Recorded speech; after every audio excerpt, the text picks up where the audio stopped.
जय जगन्नाथ आपण समस्त को इंस्टा ओडिया यूट्यूब चैनल रे स्वागत। बंधुगण आज मु आपन को एही वीडियो माध्यम रे गोटे चमत्कार वशीकरण टोटका कहिबा पई जाउछि जोटा कि आपण माने कला हळदी रे करि पारिबे। देखंतु एईटा गोटे चमत्कारी वशीकरण टोटका एथि पई आपण को कोनोसी मंत्र रो आवश्यक नाही, केवल मात्र आपण मन को कला हळदी जोगाड़ करिवा को पड़िबो। तापर मु जेउ टोटका कहिबी जेउ अनुसार कहिबी आपण माने सही अनुसार करिवे, तार निश्चित भाव रे जे कोनोसी व्यक्ति को से स्त्री हो पुरुष हो जे मध्य हो वशीकरण करि पारिबे। किंतु गोटे कथा मु आपण समस्त को कहिया पई चाहूछि, देखंतु आपण माने जदि टोटका प्रयोग करूछंती ताहाले सर्वप्रथम आपण को मन को निर्मल करंतु, काहे कि ना आपण को मन रे जदि खराब भावना रखी कि टोटका प्रयोग करिवे ताहाले केबे हेले मध्य टोटका रु आपण माने फायदा पाई पारिबे नाही। आ मु आपण मन को जे वशीकरण कहूछि एटा देखंतु आपण माने कहार क्षति पई जदि प्रयोग करिया पई चाहंती ताहाले आपण माने केबे हेले मध्य कोनोसी टोटका द्वारा उपकृत होई पारिबे नाही।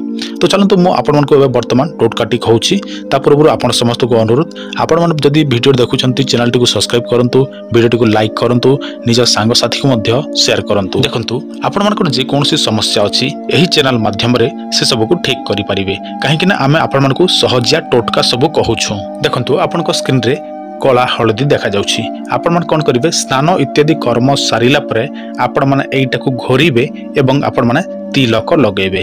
आउ सही तिलक मध्य रे आपण मते कपाल रे एही तिलक लगेबे। आउ ताहार मध्य रे आपण कोन करिवे निजर कनिष्ठ आंगुठीर रक्त को मध्य सेठी टिके लगेबे। किंतु गोटे कथा आपण मन प्रतिदिन तो निजर कनिष्ठ आंगुठीर रक्त बाहर करि पारिबे नाही, तेनु आपण मन कोन करिवे जदि आपण मन कोनोसी इमरजेंसी काम रे जाउछंती जोटा कि आपण मानकर आज हेबार निहाती आवश्यक, किंतु आपण मन को डाउट लागुछि काले आपण को काम हबो नाही, काले आपण को सही ऑफिसर काम करि दबो नाही, किंबा कोनोसी व्यक्ति आपण को किछि दबार अछि ता पाखरे अछि किंतु से देवा पई मना करि पारे।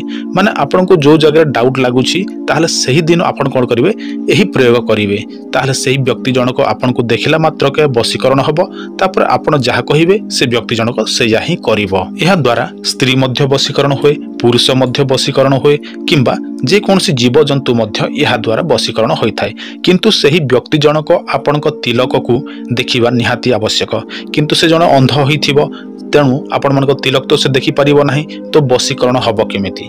तेणु आपण माने चेष्टा करिवे आपण को तिलक को सही व्यक्ति जनक जेमिति भी देखिबार अछि सही भाबे आपण माने किछि कारुकार्य करिवे।